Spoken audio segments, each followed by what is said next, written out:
Good morning everyone. स्वागत है आप सभी को मां नर्सिंग क्लास में। आज हम देखते हैं एमनियोटिक फ्लूइड के बारे में। एमनियोटिक फ्लूइड क्या होता है और किस वीक में एमनियोटिक फ्लूइड कितना होता है, कब बढ़ता है, कब घटता है, किस कंडीशन में बेबी कैसा रहता है, एमनियोटिक फ्लूइड बच्चे को कैसे हेल्प करते हैं, किस तरह से बच्चे को सुरक्षा प्रदान करते हैं। देखते हैं आज हम बच्चे को मतलब एमनियोटिक फ्लूइड के बारे में। एमनियोटिक फ्लूइड क्या होता है, एमनियोटिक फ्लूइड क्या है। यह एमनियोटिक कैविटी या फीटस के चारों ओर थैली के रूप में रहता है जिससे शिशु सुरक्षित रहे।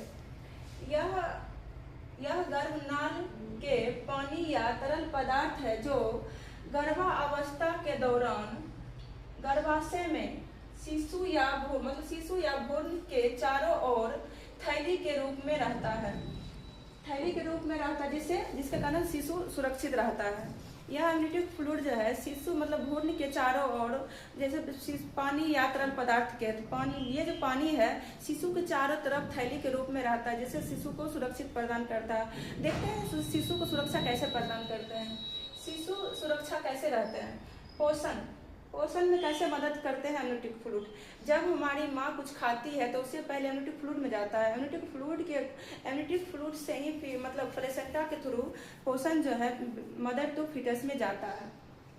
झटके से बचाता है। झटके से कैसे बचाता है, जब माँ जो भी मदर हो, जब कंसीव होती है जो माँ, जब कोई वर्क करती है प्रेगनेंसी के दौरान गेस्टेशनल एज में, तो उठती है फिर बैठती है या फिर कोई वर्क करती है, उस कंडीशन में जो झटका या बल पेट पर पड़ता है उससे भी बेबी को सुरक्षा प्रदान करते हैं एमनियोटिक फ्लूइड। अब तापमान नियंत्रण कैसे करता है। तापमान जब एमनियोटिक फ्लूइड का तापमान नियंत्रित रहता है जिसके कारण ना तो उसका तापमान ज़्यादा होता है और ना कम होता है, जिसके कारण बेबी सुरक्षित महसूस करता है। और बेबी उस पानी में ही जब थोड़ा टाइम लेते जा रहा है, जब बेबी ग्रोथ ज़्यादा होता है तो उसी पानी में बेबी खेलता कूदता या मतलब घूमता है चारों ओर। और मांसपेशी और फेफड़े के विकास में भी एमनियोटिक फ्लूइड काफ़ी मदद करते हैं। देखते हैं नॉर्मल एमनियोटिक फ्लूइड कितना होता है। नॉर्मल एमनियोटिक फ्लूइड जो है 500 ml से 1000 ml होता है। Normal volume of amniotic fluid आप देखते हैं किस वीक्स में कितना होता है तो हमारे बेबी नॉर्मल होता है।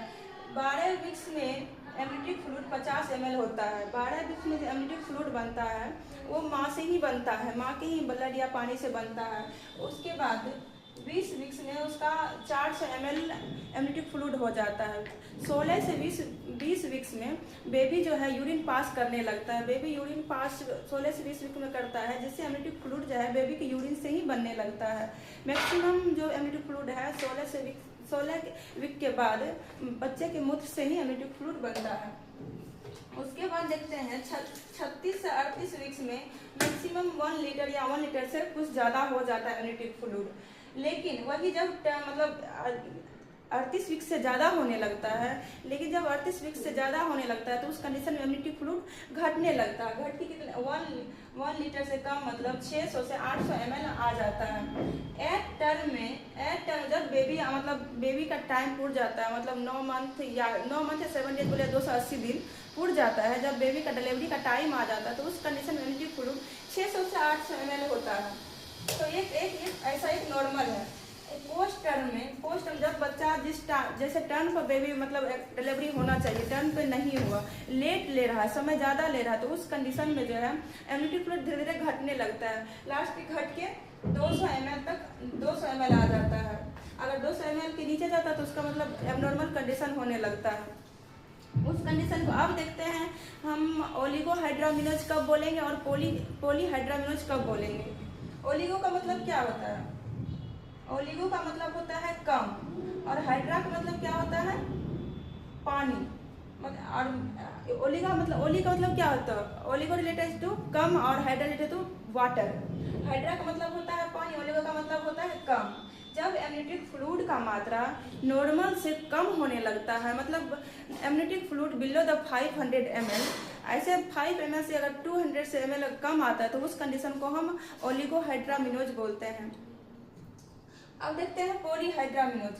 जब एमनियोटिक फ्लूइड नॉर्मल से बहुत ज़्यादा हो जाता है, मतलब 2000 ml से, जब एमनियोटिक फ्लूइड 2000 ml से एभव हो जाता है, ज़्यादा होने लगता है, तो उस कंडीशन को हम पॉलीहाइड्रामिनोज बोलते हैं। अब एबनॉर्मल एमनियोटिक फ्लूइड, अब देख नॉर्मल एमनियोटिक फ्लूइड, अब उसका कलर देखेंगे कब कैसा होता है और बेबी को क्या इफेक्ट पड़ता है। Green colour due to meconium indicate, green colour का जो एमनियोटिक फ्लूइड है वो किस चीज को इंडिकेट करता है। ग्रीन कलर एमनियोटिक फ्लूइड जो है वो बेबी का, जब बेबी स्टूल पास कर देता है, मिकोनियम पास कर देता है, जब बेबी आउट नहीं होता उस कंडीशन को जब स्टूल पास करता है उसे हम मिकोनियम बोलते हैं। ग्रीन कलर जो एमनियोटिक फ्लूइड होता है वो इंडिकेट करता है मिकोनियम का, जब बेबी मिकोनियम पास करता है तो उस कंडीशन का एमनियोटिक फ्लूइड कैसा होता है, उसका एमनियोटिक फ्लूइड का कलर कैसा होता है, तो उस कंडीशन में एमनियोटिक फ्लूइड का कलर होता है ग्रीन कलर। अब देखते हैं golden colour, golden colour amniotic fluid किस चीज को मतलब दर्शाता है, ये RH इनकम्प्लीटिबिलिटी को दर्शाता है। मतलब इनकम्प्लीटिव मतलब क्या होता है, RH इनकम्प्लीटिबिलिटी को दर्शा मतलब होता है कि माँ का ब्लड निगेटिव और बच्चा का ब्लड पॉजिटिव हो रहा है, उस चीज को ब्लड रिलेटेड को दर्शाता है RH इनकम्प्लीटिबिलिटी।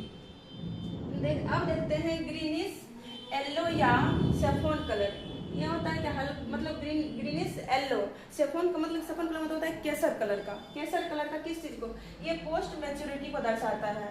जैसे हम देखें कि पोस्ट मैच्योरिटी जब बेबी टर्न पे नहीं हो रहा है, लेट ले रहा है, उस कंडीशन को दर्शाता है हमें सेफोन कलर, मतलब ग्रीनिश येलो कलर दर्शाता है कि बच्चा मतलब समय से ज्यादा हो रहा है, बच्चा डिलीवरी नहीं हुआ है। अब देखते हैं dark red colour, dark red colour किस चीज को दर्शाता है, हेमरेज या फिर एब्रप्शन प्लेसेंटा, जब प्लेसेंटा मतलब या तो प्लेसेंटा का सही जगह मतलब जो जगह पर रहता है उस जगह को से घसक जाना जिससे ब्लीड हो जाता है, उसे हम वो दर्शाता है हमें डार्क रेड कलर। अब देखते हैं dark brown colour amniotic fluid किस चीज को दर्शाता है, आईयूडी का मतलब होता है इंट्रा यूटेराइन डेथ। हमें जो dark brown colour amniotic fluid है वो दर्शाता है कि बच्चे का डेथ गर्भ में हो चुका है, वो हमें दर्शाता है क्या, dark brown colour amniotic fluid. या फिर उसका कलर कैसा है, टूबेको, टूबेको का मतलब होता है कि ये तंबाकू, जब कोई तंबाकू खा के फेंकता है तो उसका जैसा कलर दिखता है उसी को बोलते हैं टूबेको। अब नॉर्मल कलर जो है एमनियोटिक फ्लूइड का कैसा होता है, नॉर्मल कलर होता है स्ट्रॉ कलर या हल्के पीले भूसे रंग का नॉर्मल एमनियोटिक फ्लूइड का कलर होता है। तो थैंक यू गाइस।